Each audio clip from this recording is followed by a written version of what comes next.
Hi everyone, and welcome back to Stamp with Anna. And this week I'm going to show you how to make your own glimmer paper. Now Stampin' Up! Has some beautiful glimmer papers. You can see them here on page 192 of the annual catalog. They have them in gold, rose, silver, and sparkle. And those are beautiful, but sometimes you want a different color. I'm going to show you a couple different ways to do that. Now first I can tell you, if you do have the sparkle one, which is kind of like a whitish, you can color that with your Stampin' Right markers, and I believe the Stampin' Blends will work as well. But if you don't want to color it and you want to make your own because you want to make your own background on it, I'm going to show you that technique today.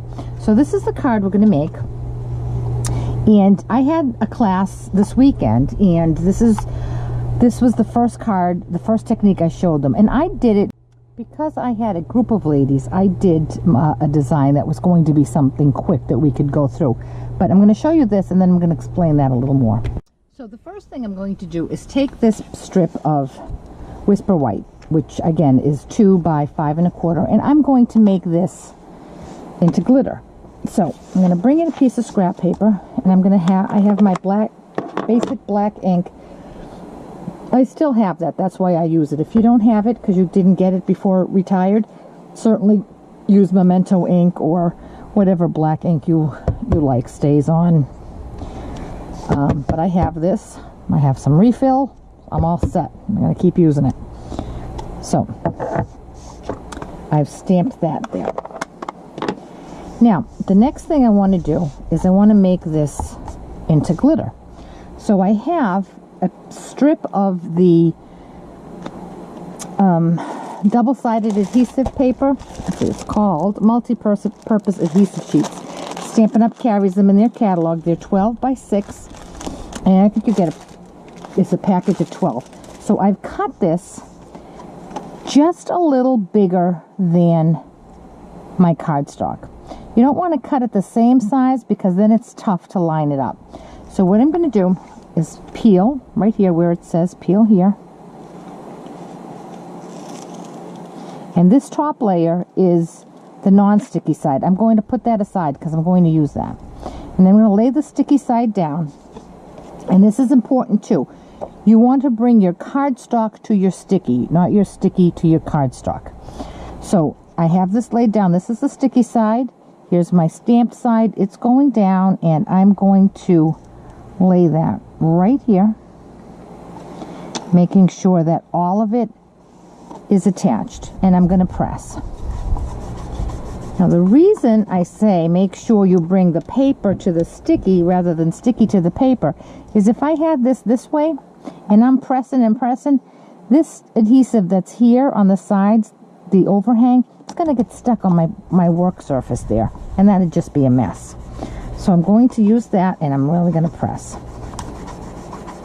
Okay, now when I peel this off, this is now a piece of sticky cardstock. Okay, and this one here now I can throw away. And glitter makes a mess, and the ladies know how much my husband hates glitter. So we were very careful yesterday to try a lot of different ways not to make glitter, my whole house turn into a glitter pit. So what I have here is a coffee filter, and I flattened it down a bit, and I'm going to take the Dazzling Diamonds, and I'm going to sprinkle this on my paper.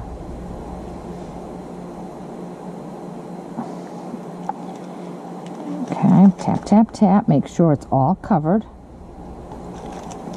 And now I'm going to put this back into my jar,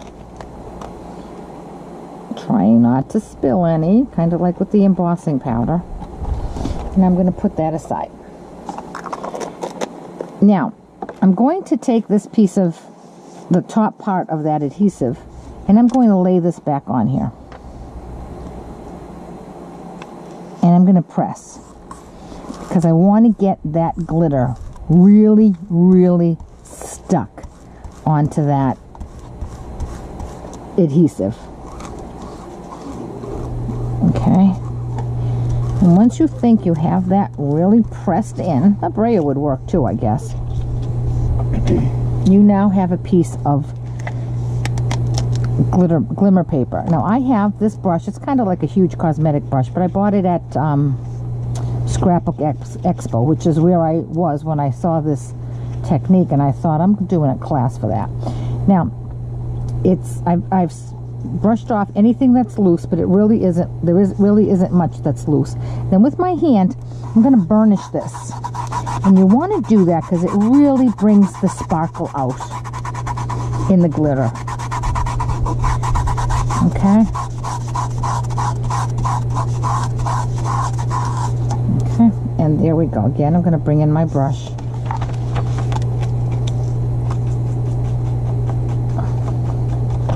And take off any that might have gotten loose. See, it's just beautiful, and it really does not come off. Let me try to find a finger that doesn't have any. And there you go. See, very, very little comes off, which is great. So now I have my paper, and all I'm going to do is I'm going to customize it to go with whatever colors I want. And I have Blushing Bride and Melon Mambo Stampin' Write markers. And what I'm going to do is just color the insides of my flowers using the Blushing Bride, and you can see it goes really, really quickly. And this will not ruin your marker. You do, of course, want to be careful when you're coloring. You don't want to, you know, smash your marker into your paper. You do want to very lightly color it, and it does pick it up beautifully. So I've done the insides with Blushing Bride. And if you see on my tip there's very, very little sparkle, and whatever is left, I can just take a piece of paper towel and just wipe that off. And now there's nothing, and my marker tip is not frayed, again, because I didn't bear down really, really hard. So now I'm going to take my Melon Mambo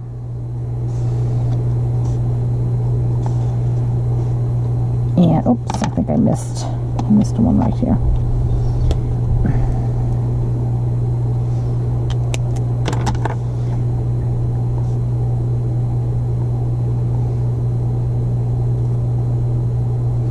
And I'm going to color in the outsides of my flower.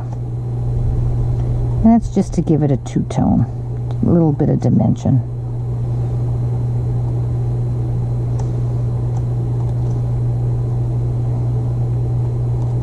See, quickly. Now, I chose to do this flower because I had a group of women in my home. And if I had done anything that was too intricate, it would have taken a lot of time. And I wanted more to just show them the technique rather than to design the card. But picture this. And I'll show you what you can picture. This one here was done the exact same way. Instead of doing random flowers, I chose to do a scene. So I made my own. It's like making my own DSP. I did the same thing here. I stamped. The one difference here was I colored before I made my paper glimmer. I stamped the trees in, I believe I used spruce, the new shaded spruce. Then with a sponge dauber and a little bit of balmy blue, I made a sky, and then with the sponge dauber with spruce, I made the grass. And then I made this paper glitter with the same way I did it this way.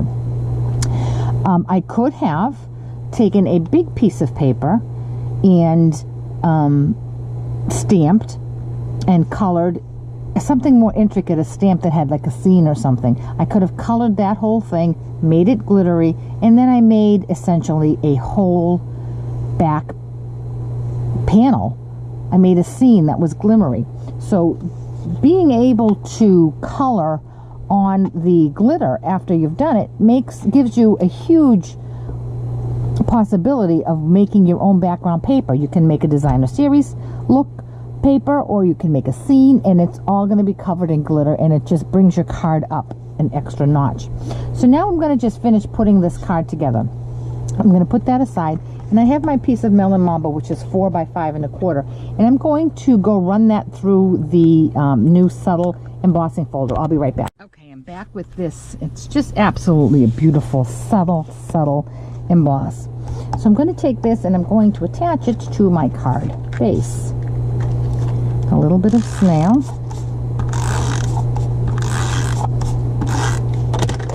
I'll line that up right there.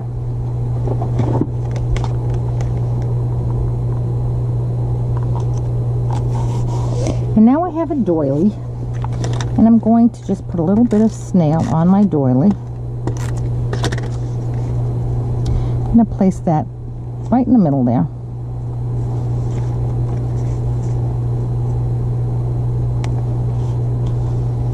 And now I'm going to attach my glimmer paper.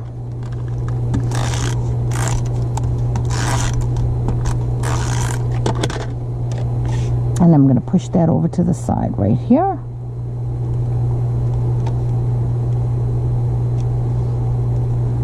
Straighten that up just a little bit.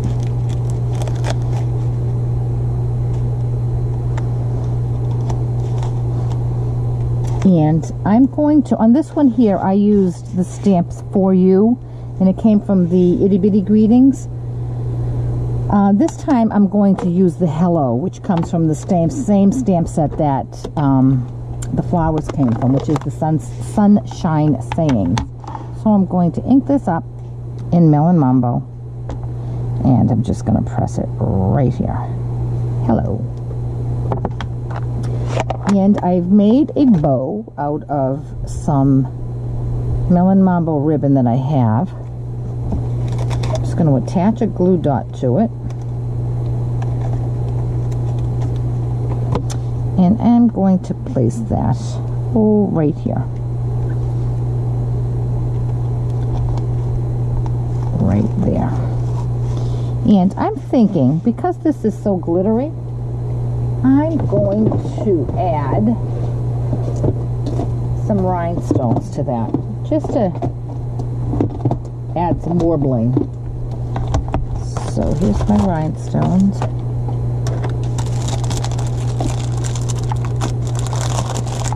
Might be a little overkill, but can you ever really have too much bling? I think not. So I'm going to take, let's see, a medium-sized one here, and just drop it in the middle.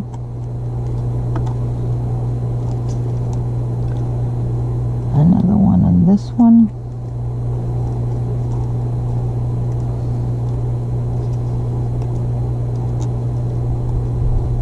Another one there. And one more here.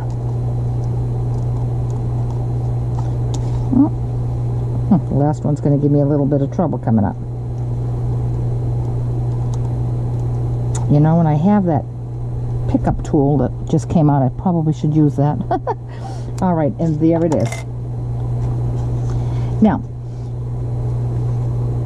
if I chose not to color that in, this is what it would look like, and it's still a beautiful, beautiful glimmery paper. I can see this covering a whole card, and that's just the backdrop of it. Isn't that gorgeous? And if I didn't want to make a whole panel, I also just made this one tiny one that I could mount in the corner of my card. So there's one way to be able to turn Whisper White cardstock into glimmer paper with any kind of design you want in the background. So I hope you enjoyed this project. If you have any questions at all about the technique, the project, or any of the products I use, please contact me through my blog, www.stampwithanna.blogspot.com. And while you're there, I highly encourage you to click on the subscribe button and subscribe to my newsletter. I do send one out once a week, and it does have lots of information about specials Stampin' Up! Is running, as well as specials that I am running. And there's links to my Facebook, my Pinterest, and any other social media you might want. So I hope to hear from you soon, and come back on later this week, and I'll show you another technique to make your own glimmer paper. Thanks.